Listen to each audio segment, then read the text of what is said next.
Good morning.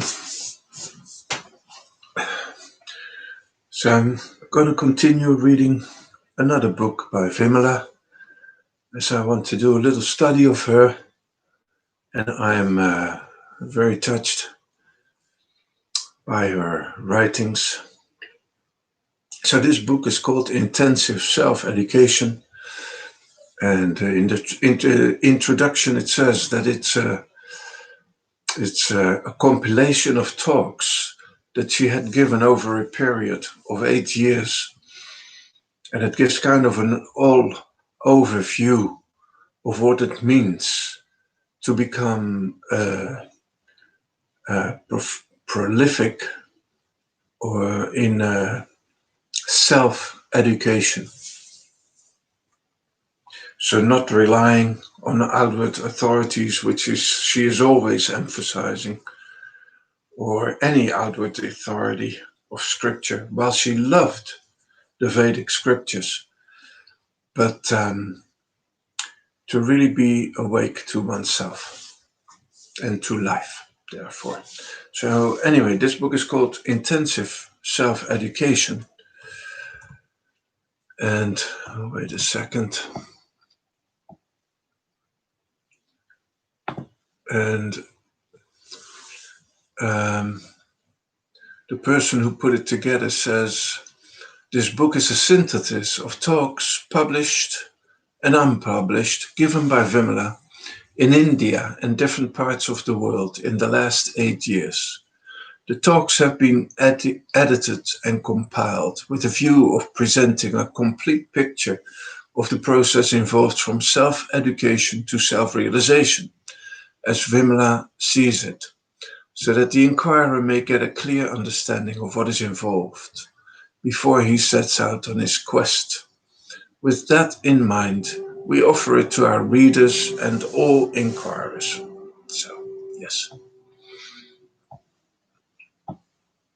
Then there is a prayer, a Vedic prayer. It's from the Brihat Aranyaka Upanishad. And it says, from delusion, lead me to truth. From darkness, lead me to light. From death, lead me to immortality. And that's the Asato prayer. Asato Masat Gamaya Tamaso Ma Jyotir Gamaya Mrityurma Amritam Gamaya. And that means from delusion lead me to truth, from darkness lead me to light, from death lead me to immortality.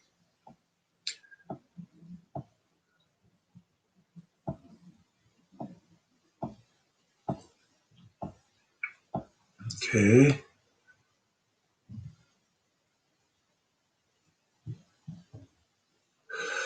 Self-education.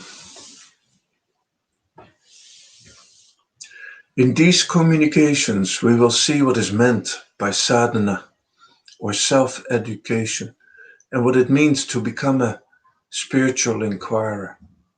What are the stages involved? What kind of self-education is necessary? And in what way sadhana, spiritual practice, can be made simple?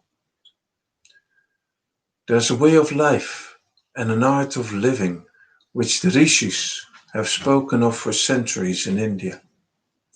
They have told us that there is an Atman, the self, and man's body is but its abode, and that we should make this truth in life, and that we should realize this truth in life. I'll make the text a little bigger so I can read it, even with glasses. Self-education. The purpose of sadhana is to live this truth in everyday life. In sadhana, you look at life as a whole and do not isolate events. You become an observer of life. In sadhana, you do not have to give up anything or attain anything. You begin to work from where you are placed. That is your sacred soil from which to work. and do penance. Sadhana is a process of purification in which you try to understand the issues of reality and the essence of life.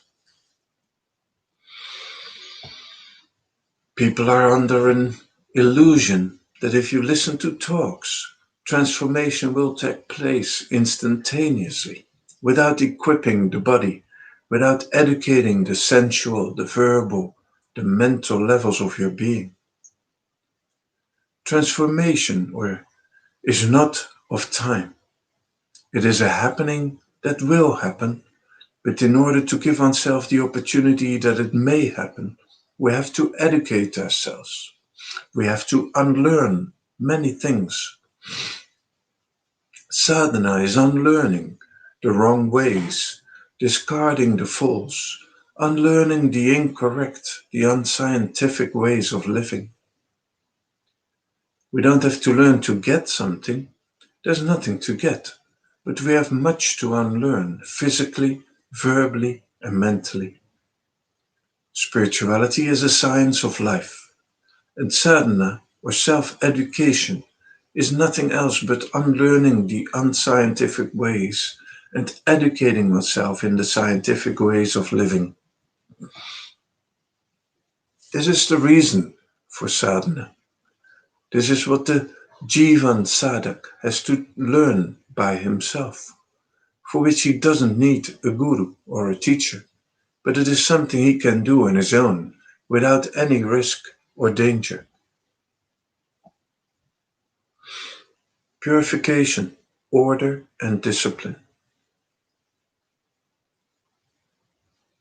One who is interested in discovering the meaning of life and death. One who is interested in finding out the meaning of life and living firsthand and personally will have to,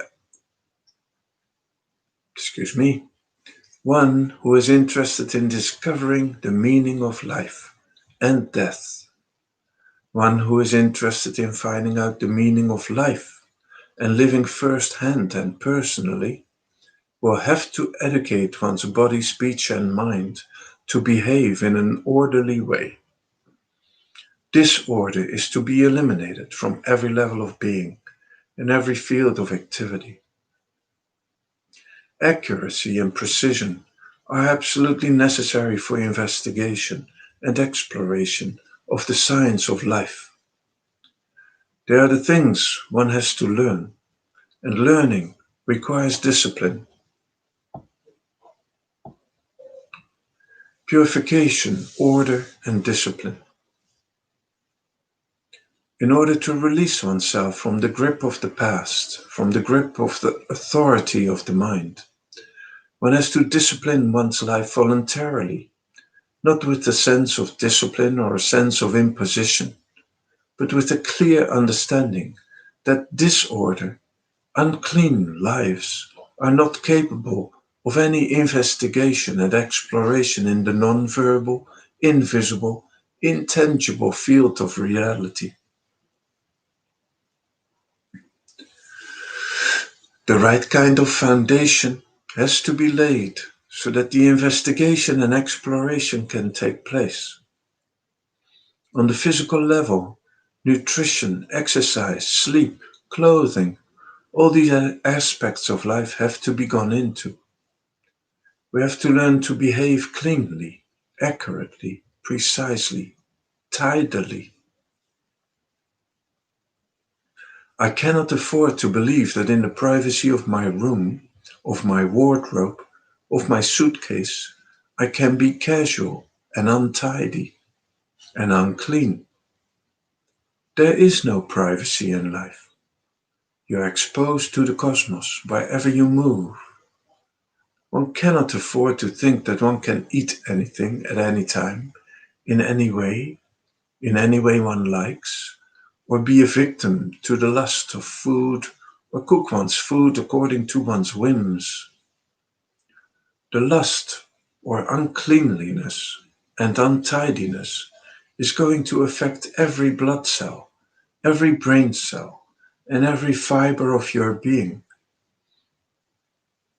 And in such pollution, sensitivity will have more difficulty to breathe or blossom.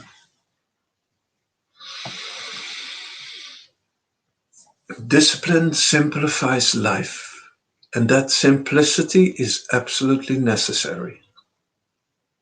Simplicity gives a sharpness to the being. So one observes and finds out how one can live in simplicity. You cannot divide or fragment life and call all these the material level and imagine there is separate or different spiritual level. Life is a wholeness. Spirituality is an attitude that you bring to every act of yours. We have to understand that total life is involved in meditation. The physical and the psychological are equally involved in it. Unless one is willing to undergo radical changes in both fields, one should not think of living the meditative way.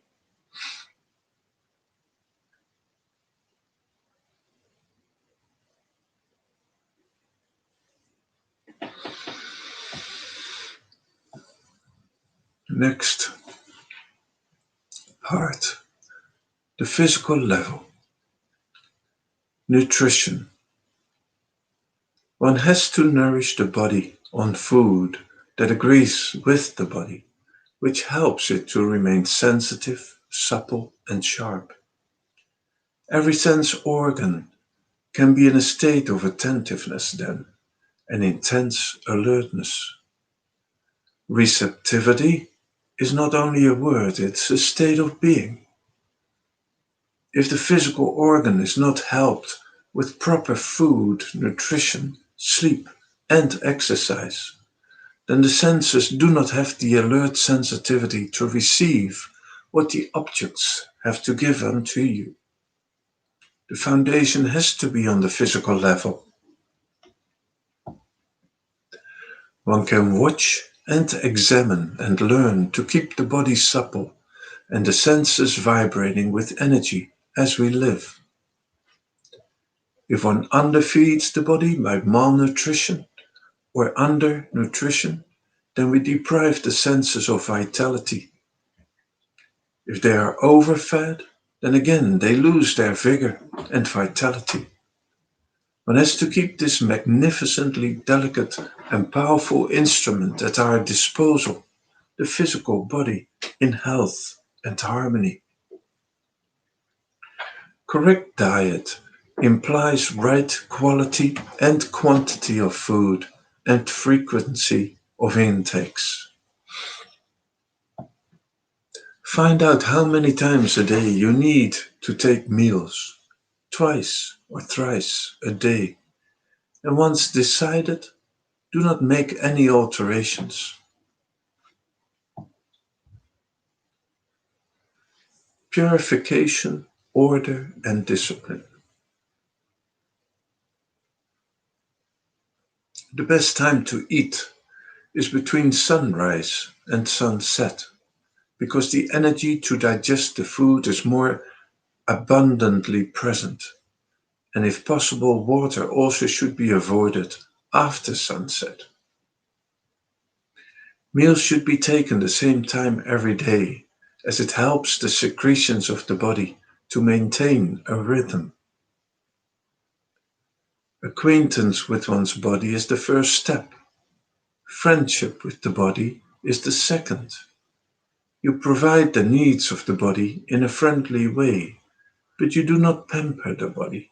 You do not get attached to the body, nor do you allow the body to dictate terms to you.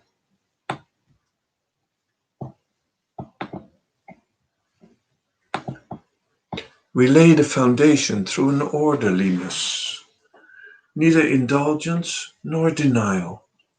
We do not deny anything to the senses, nor do we indulge in sensual pleasure to gratify the ego.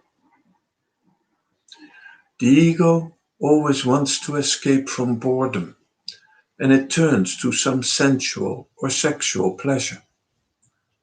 It wants to run away from loneliness, and the senses are used as a means, and a network of escapes is created. Unless we have some respect for the body and the senses, it will not be possible to keep the sensual level equipped for perception.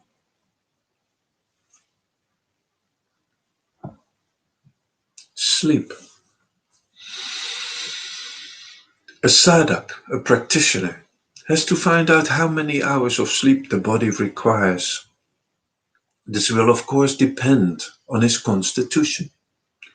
Once you have decided on, say, 7 hours, then it should not be allowed to become 7 hours and 30 minutes. Here is the austerity, the discipline of learning comes in. Please decide voluntarily yourself, but once you have ascertained and verified the number of hours necessary for sleep, then the only relation between yourself and the bed would be one for sleeping at this set time. The best time to sleep is between 9:30 p.m. and 2:30 a.m. because that is the time when the body gets its deepest sleep. I think the body should get a minimum of 6 hours of sleep and not more than 8 hours at a set time. When sleeping, there should be no curve in the back so that the breathing is not disturbed. The pillow should not be too high, otherwise a tension is created between the nerves that connect the small and large brain. Exercise. One has to be very alert to see that the nervous and muscular systems are kept supple and healthy. Rigidity means dis-ease. No part of the body should be allowed to degenerate into rigidity. By proper exercises, one can keep every part of the physical organism in health. If one can go through the physical exercises as well as the hour of silence in the morning, one can begin the day in a calm, peaceful, and serene way. Daily life is the only life we know. It has to be lived sanely, healthily, and richly. Organizing the day. One learns to organize the day. What does organizing the day imply? It implies not to waste time, not to waste a single minute in idleness and laziness, because laziness, idleness, will bring about sluggishness in the whole neurological and chemical system. It will do harm to the system, to the apparatus that is required to receive the universal energy, the tremendous momentum and depth of the universal energy. The apparatus has to be equipped and it goes sluggish, lazy. If the responses are slow, then the reflexes also cannot work and function competently, efficiently. So we have to keep the apparatus alert and sensitive. We have to see that the sensitivity is not damaged in any way. That is why one has to organize your day. Purification, order, and discipline. We can make up a schedule for the day where we set aside specific times to meet our requirements and so live our daily life in a precise, accurate, rhythmic way. This helps to bring about order on the physical level. Lack of order on the physical level creates an inability in the sense organs to respond to challenges quickly and adequately. It is not that man does not understand the spiritual truth, but man cannot live what he understands because sensitivity is numbed due to the miserable disorderliness and chaotic behavior in everyday life. Once there is disorder and chaos on the physical level, the emotions and thought will also lack order. After learning the art of accuracy, one should focus one's attention to see that one does the necessary things at the necessary time. Postponement of action is the seed of anxiety, fear, and worry. Right action at the right moment saves a lot of mental exertion.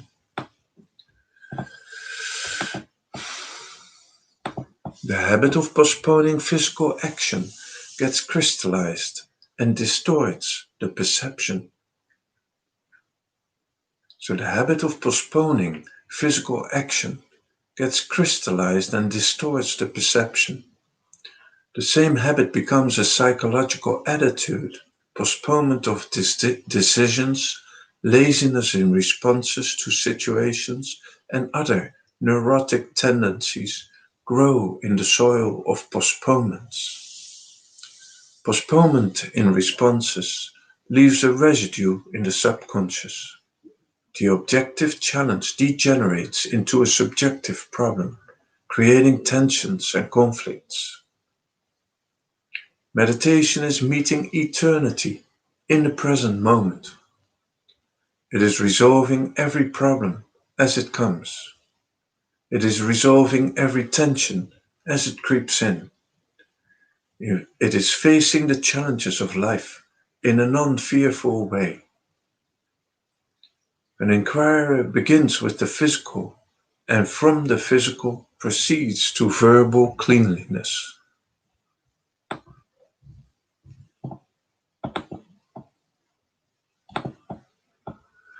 The verbal level, accuracy and precision. Just as we look after the body, we have to look after the mind. The main form and outlet of the mind is our voice, through which words and ideas are expressed and heard. How do we go about purifying the voice? By being accurate and precise in our speech. The eyes register what is seen, and it is narrated to others. But our units of audition and perception have been mutilated. Often we mix our subjective reactions with the perception. What we describe is not the event as it took place at all, but colored by our likes and dislikes. What we dislike, we suppress, and what we like, we exaggerate. Reporting or translating accurately and precisely is a great art. Reporting accurately and precisely is a great art. So we educate ourselves in accuracy and precision of speech, to utter what we mean and mean what we say, not to have a contradiction between our motives and our words and deeds. That is very ugly. Meaning one thing, saying another, and doing a third. That leads to a split personality. It doesn't allow us to remain a homogeneous whole. So we educate ourselves in this scientific use of speech. A religious person has no time to indulge in lies, falsehoods, and cheatings. Every kind of pollution is avoided. We cannot discover what the truth is with an unclean body, unclean mind, and unclean speech. It is only when such an order is created in life that there is strength to live one's understanding. Economy of speech. We have to learn to speak only when speech is necessary and only as much as necessary. We have to learn to listen to only what is necessary. We have to learn to listen to only what is necessary. Every word we hear and that we utter has a sound and a meaning. The sound energy emanating from the body when we speak affects our nervous system and also influences the chemical system of our body. The residue of what we have said, listened to, goes to the memory and becomes a burden. If we tell a lie, this maladjustment with speech creates much confusion in the psychological structure. Speech is a means of communication. If we misuse it, abuse it, by gossiping, talking meaninglessly, just out of habit, then there will be a tension on the nerves of the words spoken. Toxins get created in the inner being, just as compulsive eating creates toxins in the blood. So the speech has to be educated. This is sadhana to be done in relationship. We learn to be careful about verbalization. When this is done, the inquirer may proceed further in self-education.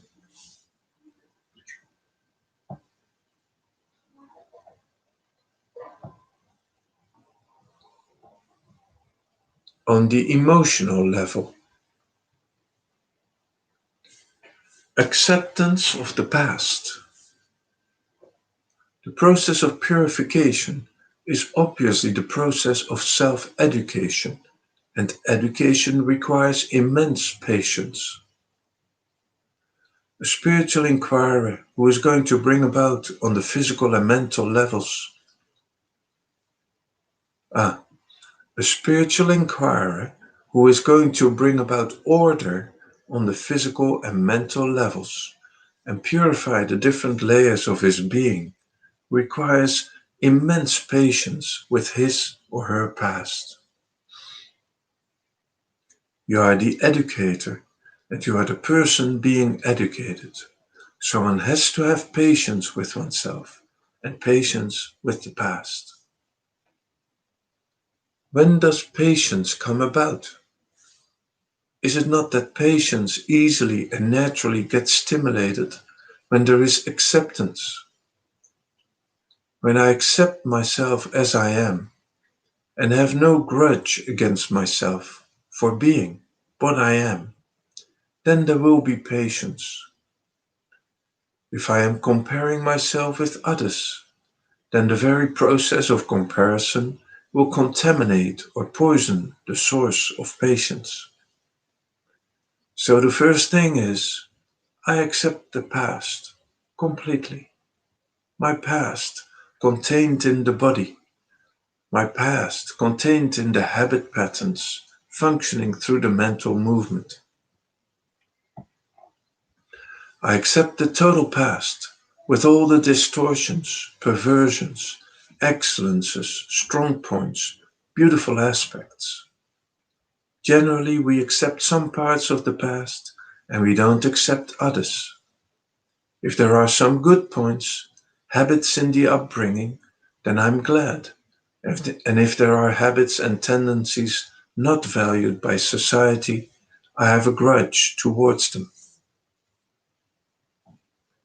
Suppose there is anger, greed, jealousy, envy, pettiness, and I notice them. I don't like them. Then I don't accept them and resent them. And then I would like to hide it from others.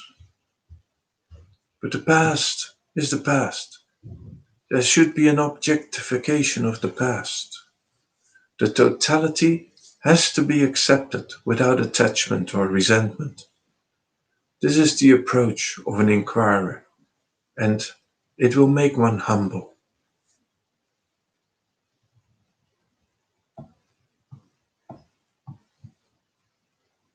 An upsurge of emotions, handling an upsurge of emotions.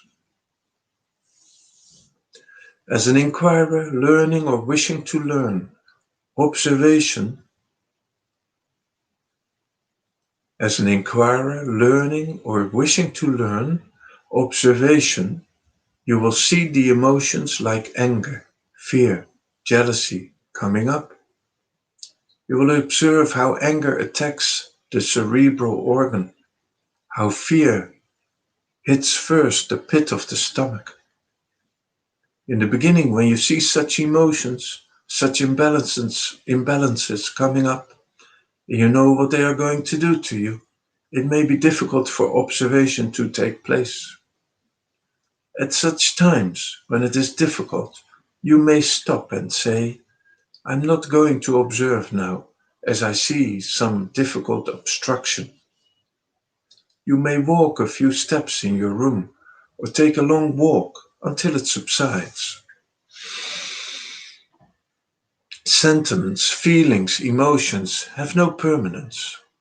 Anger has an upsurge, but anger cannot last. It comes, it sways, it boils up within you, it consumes your whole being. It will do this for a second.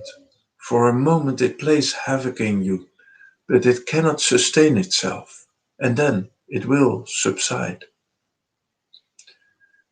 This is how it is with all emotions, whether it is anger or fear. They have no continuity of their own, unless you give them continuity through your attention, through thought. If you say, goodness me, anger is coming up, how bad, I must fight it, then in order to fight it, it will stand there. There must be anger, and there must be you for a fight to take place. You have to hold on to anger in order to fight against it. This way, you will be adding fuel to it. If you don't hold on to it, what will happen? You neither observe, oppose, or identify with it. It is left alone. Sentiments, feelings, emotions are transitory. There are cerebral habits of behavior. So in the beginning, I don't observe when they come up because I know that the poise is gone. I let the emotional, neurological disturbance that has taken place through anger or other emotions subside. If I don't touch it, it will subside. The awareness that it was anger or some distortion helps me. Awareness is healing and helps the system to get over the fear caused by that feeling in those few minutes.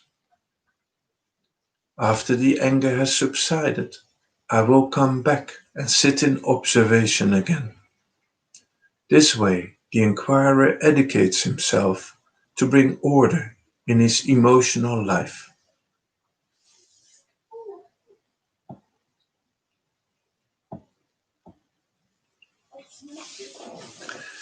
I think till so far today with these beautiful instructions from Vimala. So I wish you a really good day. Bye.